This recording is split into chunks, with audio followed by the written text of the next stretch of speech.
Collector ஆகிறதுங்கிறது வாழ்நாள் கனவாக வைத்திருக்கக்கூடிய இளைஞர்களுக்காக நம்முடைய தமிழ்நாடு அரசு செய்திருக்கக்கூடிய ஒரு மிகப்பெரிய திட்டம் தான் all India civil service coaching centre என்பது. நம்முடைய முதல்வர் பதவி ஏற்பதற்கு முன்னால் 2021க்கு முன்னால் நடந்த 10 ஆண்டு ஆட்சி இருக்குல்ல, அந்த அதிமுக ஆட்சியில 2016-17 தேர்ச்சி பெற்ற மாணவர்கள், யூபிஎஸ்சி தேர்வில் தேர்ச்சி பெற்ற மாணவர்கள்னு பாத்தீங்கன்னா வெறுமே 21 பேர் தான். எப்போ இந்த காட்சி மாறுதுன்னா 2021 நம்முடைய திராவிட மாடல் முதல்வர் பதவியேற்ற பின்பு இந்த காட்சி மாறுது.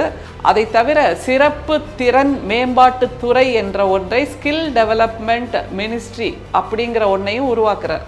அதற்கு நம்முடைய மாண்புமிகு துணை முதலமைச்சர் பொறுப்பேற்கிறார். அதற்கு பின்பு என்ன ஆகுது, all India civil service coaching centre என்பது அழுது வடிஞ்சிட்டு இருந்த அந்த அதிமுக ஆட்சியில் இருப்பதை போல் இப்போது இல்லை. மிகவும் புத்தாக்கம் பெற்ற ஒரு நிறுவனமாக மாறி இருக்கிறது. அதுல மிக குறிப்பாக நாம் கொண்டாட வேண்டிய வெற்றி என்ன தெரியுமா?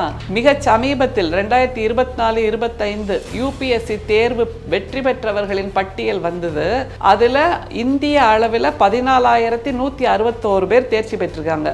அதுல தமிழ்நாட்டில் இருந்து 715 பேர் தேர்ச்சி பெற்றிருக்கிறார்கள். இதில் 315 பேர் தமிழ்நாடு அரசின் நான் முதல்வன் திட்டத்தில் பயன்பெற்றவர்கள், பயிற்சி பெற்றவர்கள். அப்படிங்கிறதா கொண்டாட்டத்துக்கான ஒரு விஷயம்.